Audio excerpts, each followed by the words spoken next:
Today's YouTube video is sponsored by Riverside. You need a social media strategy that has substance, that's personalized for you and your business, and that's going to make posting on social media easier. And that's exactly what I'm going to be teaching you today. 5 effective tips for building your social media strategy in 2024. Don't forget to stay for the second half of this video where I will be using my own business as a case study example and revealing the insider secrets of my own personal strategy. Let's dive in with step 1, the why, your goals. This might seem super simple, but trust me when I say the basics work. Your goals are going to give you clarity and they're going to inform the later parts of our content strategy. For example, someone who is focused on building their community connection is going to be posting different types of content than someone who is trying to get exposure or is a brand new business. The next thing to consider in your social media strategy is the who.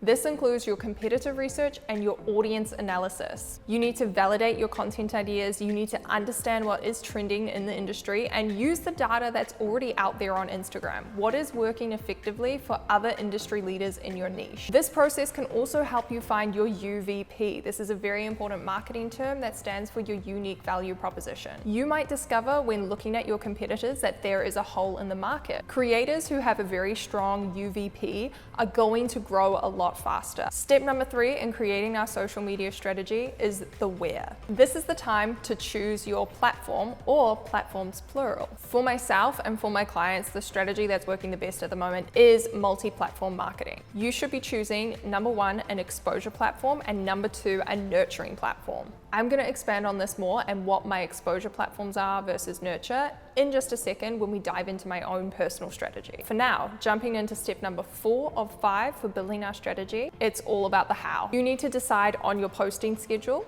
and some of the basic deliverables, things like reels versus graphic carousels. You want to figure out how often you're going to be making fresh new content. Are you scheduling in content days? You need to think about source material. Do you have a blog or a podcast you could repurpose from to create content for your other platforms? And you need to be thinking about the technology you're going to be using. Are you going to be posting manually? Are you going to be scheduling? Are you using something to create a content calendar? Before we dive into step 5 and my personal strategy, I want to give a little shout out to our sponsor, Riverside. When it comes to technology that makes my social media strategy easy to implement and speed up my content creation process, I love Riverside. Riverside is your all-in-one podcast and video platform where you can produce studio quality recordings and lightning fast edits wherever you and your guests are. The AI magic clips mean I have countless videos that can be repurposed into Reels and TikToks, and the instant episode transcripts and AI show notes are perfect for me to turn into further pieces of content like graphic carousels, captions across all my social platforms. I've been using Riverside to record my own podcast for the past few months and I'm really excited to share my special discount code. I'll drop a link below, but you can use the code DishingUpDigital to save on your subscription now. Thank you, Riverside, for not only being the best piece of software and saving me time, but also for sponsoring the Dishing Up Digital podcast. Moving on to step number 5, the final piece in our strategy. We're rolling with this W theme. We've done the who, we've done the when, we've done the why, and now we have to finish with the what. This is where your strategy should feature some content themes or content pillars. Now, I know there are a lot of creators out there saying that content pillars are outdated, and I do agree with them to a certain extent. If you are using the classic copy and paste, cookie cutter content pillars that people have talked about in social media marketing for the past 5 years, yeah, maybe a little bit outdated, but I want to empower you to create your own content pillars. The idea with this is it gives you some structure and some organization to your social media instead of just posting willy-nilly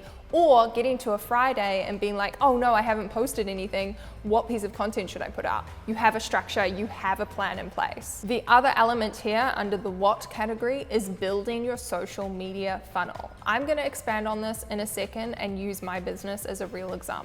So let's recap. We've got our goals as step 1, we've got our competitor research and our audience analysis. We've got the where, choosing the right platform for us. We've got the how, exactly the steps of how we're going to execute this, the tools and software we're going to use. And then finally the what, your content ideas. What are you going to be sharing on social media? Now, what I'm about to share with you is my own personal social media strategy for 2024.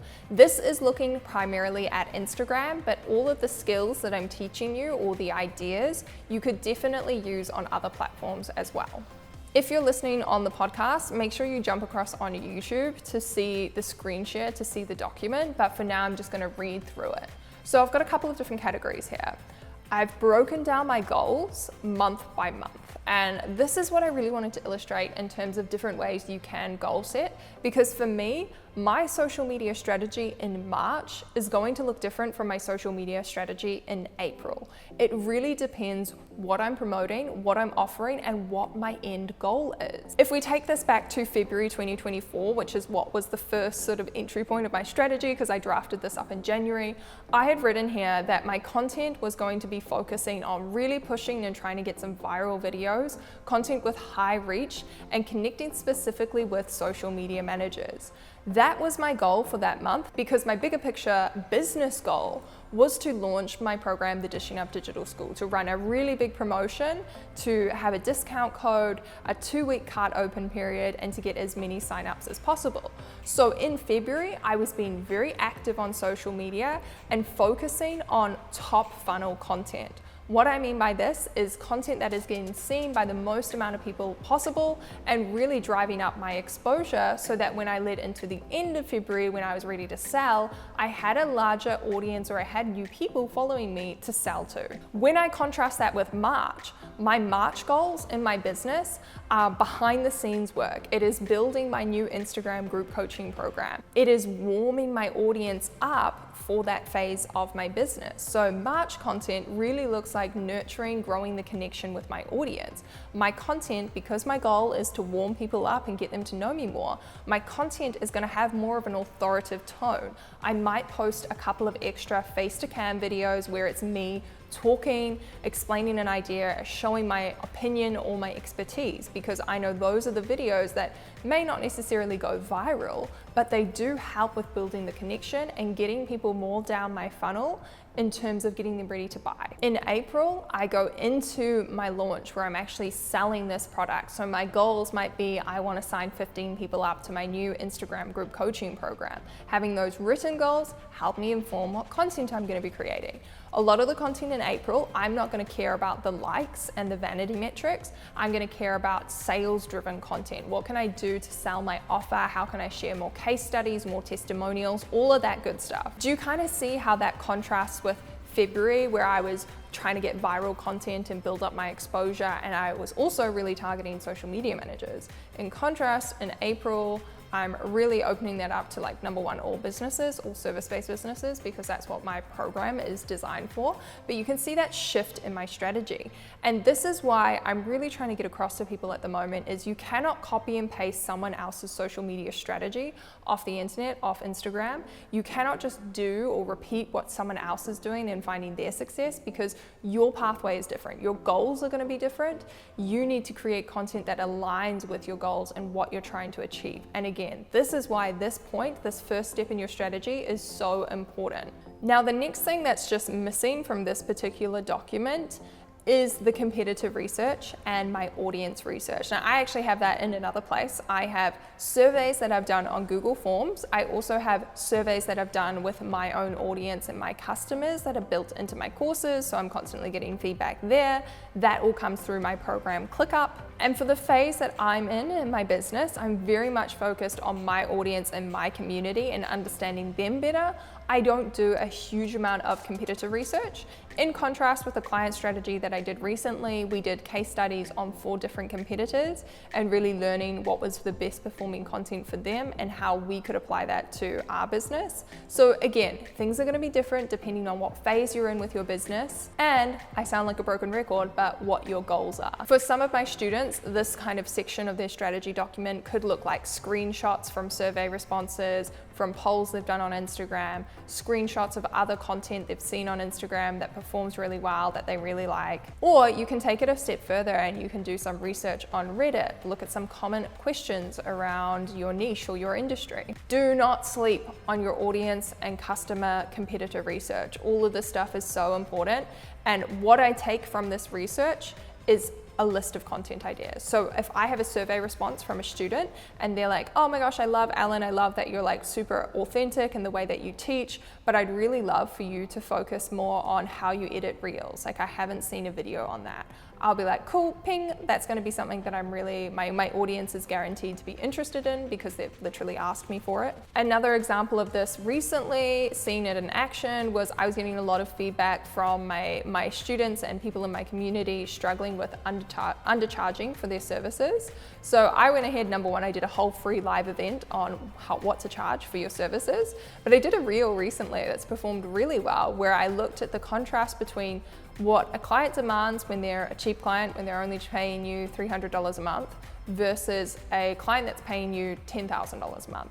And what was really interesting was the comments on this reel, because comment after comment, the words were, oh my gosh, this is so relatable, or oh my gosh, this is so true, this hits home, I feel seen. Those are the kind of comments you want to be generating with your content. You want it to be relatable. You want your audience to feel seen by you.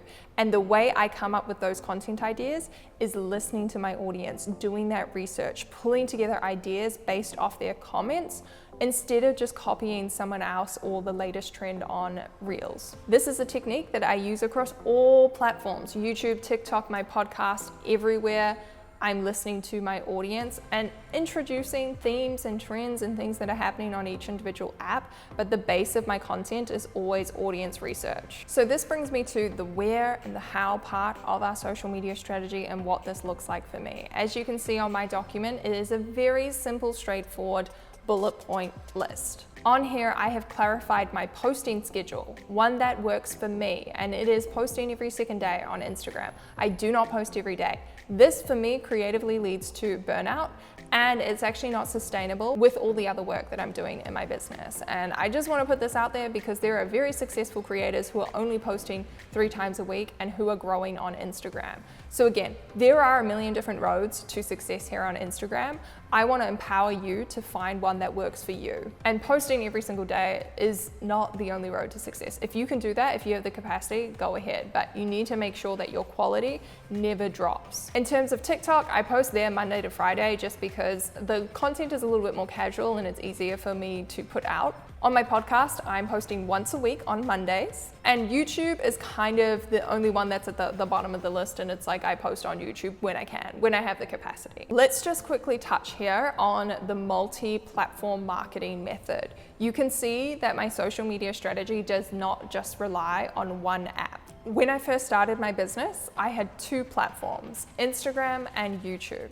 Instagram was my nurture platform. This was where I converted most sales. This was where people could get to know me more and get to know about my offers, how to work with me, come behind the scenes in my day-to-day life for my business. YouTube for me was where I got a lot of exposure from the SEO, from the suggested videos. I've had social media videos that get over, 40,000 views, which is amazing, and it brings more people into my circles. But generally, they won't buy from me directly from that YouTube video. They need to come further into my social funnel. They need to learn more about me and my offers and how I can help them, and they do that on Instagram. So you can see how these 2 platforms play together to, number one, help each other grow, because YouTube feeds into Instagram followers and vice versa. People who follow me on Instagram can be reminded of when I upload on YouTube. But this really helps me optimize my business and my social media strategy for more sales, which at the end of the day is what really matters. It's not about the followers, it's not about the vanity metric and the success in other people's eyes.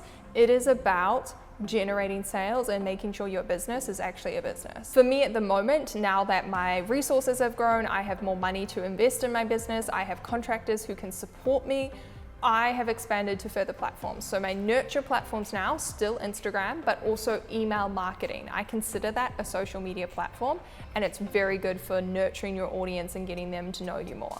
The other platforms I have are TikTok. This is an exposure platform. You can get viral videos here. Similar to YouTube, it also has great SEO. There's lots of people searching up videos on social media and mine pop up. My podcast, I would always used to list as a nurture platform, and then we started doing really well on the Spotify search engine, and we had around like 9,000 unique people find the podcast just through Spotify search. So now it's kind of for me shifted, like it shifts backwards and forth. It's a nurture platform because, you know, it's very intimate being in someone's earbuds for like 40 minutes straight in an episode, but it's also something that gets me great exposure. So you can have social media apps and platforms that do both. And to be fair, I do have some viral videos on Instagram, so it sometimes falls into the exposure category. But for me, when it comes to crafting a successful social media strategy in 2024, one platform is not enough. It's not going to grow you very fast. The last few things on my where/how category is organizing content on my Trello board. So really just clarifying how I'm actually going to organize and maintain my content schedule. And I also have on here a note that Thursdays and Fridays is when I am doing my content creation. So yes, I do spontaneously edit the odd reel, jump on a trend, you know, utilizing my audience research though, first of all, that's where the idea will come from. But I will make last minute adjustments to my content schedule depending on how I'm feeling. However, I have a rough outline and a rough draft of edits or a list of videos, like here's my videos, here's the text that I'm gonna add.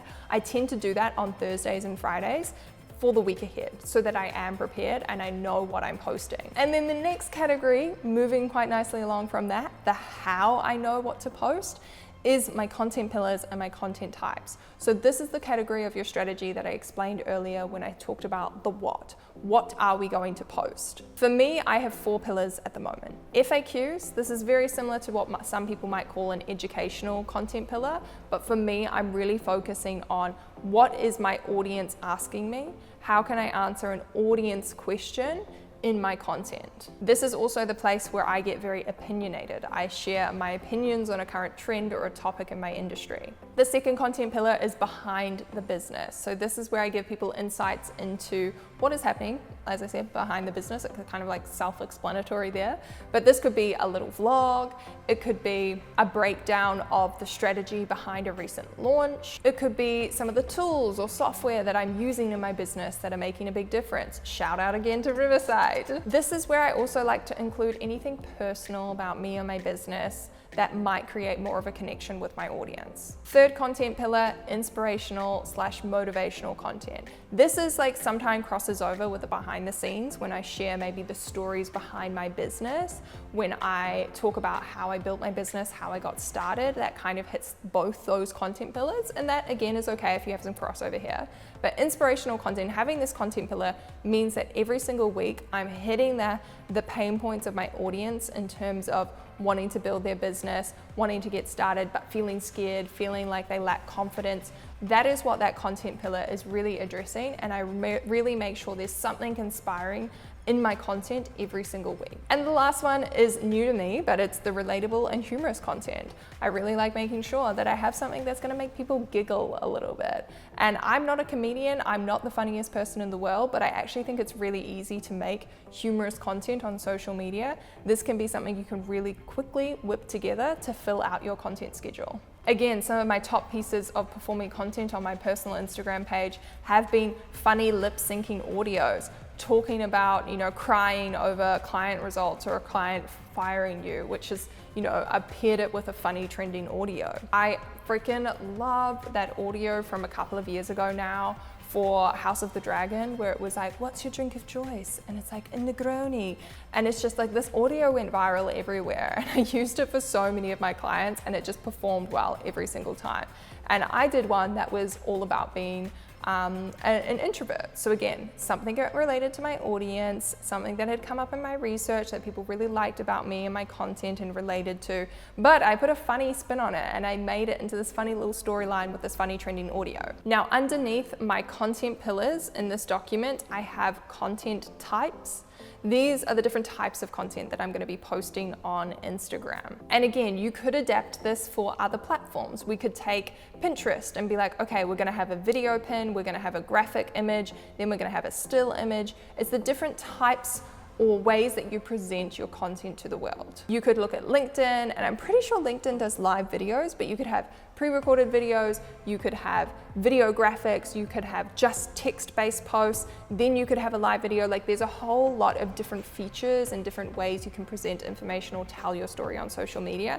And for me, it's really important to rotate through all of these content types. I feel like I could make a whole other video or whole other podcast episode just talking about this. But for me, you know, a reel has viral exposure and great growth, but a graphic carousel, that really connects with your existing followers. And if you're trying to generate more sales, making sure you have one of those once a week or twice a week is really important to showcase case studies, to showcase testimonials, to break down your products or your services. And I did write out these content types in February when I was very much in my I need viral exposure phase. So what I'd written down for me and my content types were lip sync trends, B-roll reels with text, face to cams, tips or stories, and then voiceover pieces of content. So all of these are related to video. And again, that's also playing into my strengths. I love creating video content, but I also have clients who don't love doing video. So we do rely on a lot of graphic carousels, and that's okay too. Their content can still perform just as well as mine. And again, that key message I want to reinforce today: everybody's social media strategy is going to be different. Nobody is right or wrong. Everybody's just on a different path. And you know what? It would be hella boring if everybody had the same way to get followers on Instagram. If everybody was doing the same thing and it was guaranteed you get 1,000 new followers on Instagram, that would be boring. But this is often why we get such whiplash when we research social media strategy, because one person is going to be like, you need to post 7-second reels with trending audio. And then the other person's going to be like, no, it has to be original audio and it has to be over a minute. And then someone else is going to be like, actually, I only post graphic posts and I got 1 million followers. So like, everybody has a different strategy, and that's actually okay. What I want you to take away from this is choosing a strategy that works for you. Choosing one that aligns with your goals first and foremost, but also one that fits with your audience in terms of solving their problems and understanding them and understanding your UVP. And then of course, leaning into your own personal skills or advantages. Like for me, I love the video content, so video is gonna be a predominant part of my strategy, but it doesn't have to be the same for everyone. So that's a wrap on today's video. I hope you enjoyed these insights. I hope it's given you some inspiration and motivation to build your own personal strategy for whichever platform you enjoy the most. If you're watching on YouTube, make sure you subscribe. And if you're listening on the podcast, also make sure you're following on Spotify, on Apple. Make sure you chuck us a 5-star review as well, because that helps us out so much. And with that all out of the way, I will catch you in next week's episode of the Dishing Up Digital podcast. Bye everyone.